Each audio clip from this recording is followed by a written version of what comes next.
斗罗大陆5重生唐三，作者唐家三少。第60章，美公子，我来了。风狼镇大祭司大口大口地喘息着，强行稳定着自己的情绪。突然，他一张嘴，将手中的风狼之心吞入口中。顿时，他全身剧烈地颤抖起来，原本已经在7阶左右的气息迅速跌落，先是跌到6阶，紧接着又跌到5阶，之后才逐渐停了下来。他自身也变得越发衰老了。风狼镇大祭司口中不断发出低沉的咆哮和悲呼，可是风雄那已经有些干瘪的尸体再也没有半分生命迹象。闪灵站在旁边，眼中不断闪烁着光芒，他觉得自己应该尽快离开这里才对。这个镇子上的大祭司和这个死掉的小领主，恐怕没有那么简单啊。风狼镇大祭司缓缓站起身，目光灼灼地看向闪灵，然后他用力地深吸一口气，那原本暗淡下去的眼睛，不知道为什么又变得深缝起来。他似乎是要将闪灵的样貌牢牢地烙印在自己心中。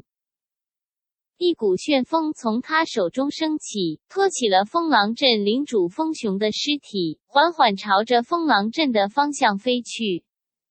闪灵移动了2步，但他最终还是停下了步伐。在略作思考之后，他认准一个方向，飞速离去。他此次前来的目的已经达到了，救下了还活着的小闪豹，偷猎小闪豹的果巢树手也死了，还顺带杀了不少风狼。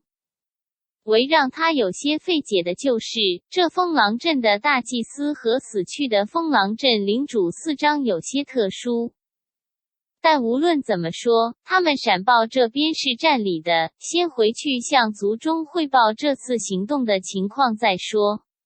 风狼镇大祭司拖着风狼镇领主的尸体，缓缓飞回镇子，一直飞到了祭坛之上，才缓缓地将风雄的尸体放在祭坛中央。他口中喃喃地念叨着什么，眼中的猩红色变得越来越浓郁。祭坛缓缓地震动起来，一道道青色的光纹在祭坛表面徐徐浮现。躺在祭坛之上的尸体竟然散发出了青碧色光芒，在那青碧色之中，还夹杂着些斑驳的淡金色。伟大的风狼王，你的子孙被人残害，我以子孙之血为祭，请求您为我们母子主持公道。嗷呜！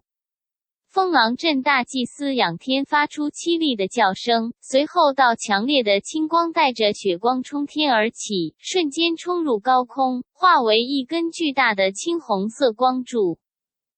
在这青红色光柱出现之后，整个风狼镇都剧烈地震荡起来。木屋之中，从闪豹入侵之后就一直严阵以待的王延峰，看到这道光柱冲入空中，不禁大吃一惊。他遥望祭坛方向，时之间有些愣神。无论是王延峰，还是邱静以及王家3兄弟和林暮雪，此时此刻都感受到自己的血脉在沸腾，甚至情绪都受到了影响。这究竟是什么？风狼镇向西5公里外，唐三轻巧地落在地上，正在他四下张望的时候，一道身影从株大树后转出，正是那个来自于救赎的虎面人。虎面人向唐三打了个手势，唐三赶忙跟了过去。我们走。虎面人话不多说，带着唐三就朝着远方而去。就在这时，虎面人像是感知到了什么，突然停下脚步，转身看去。唐三也感觉到了，因为他体内的风狼血脉烙印明显颤动了一下。他们看到，在风狼镇方向，有一根巨大的青色光柱冲天而起，在那青色光柱之中还混杂着丝丝血色，就像是被污染了一般。虎面人眼神大变，走，我们先离开这里再说。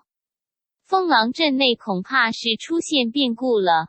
说着，他伸手拉住唐三的手臂，大步迈开，带着唐三飞速离去。嘉里城风狼祖宅，铺满了各种珍稀毛皮的房间内，一个老年风狼躺在躺椅上假寐。突然，他的身体猛然颤动了一下，瞬间坐直了。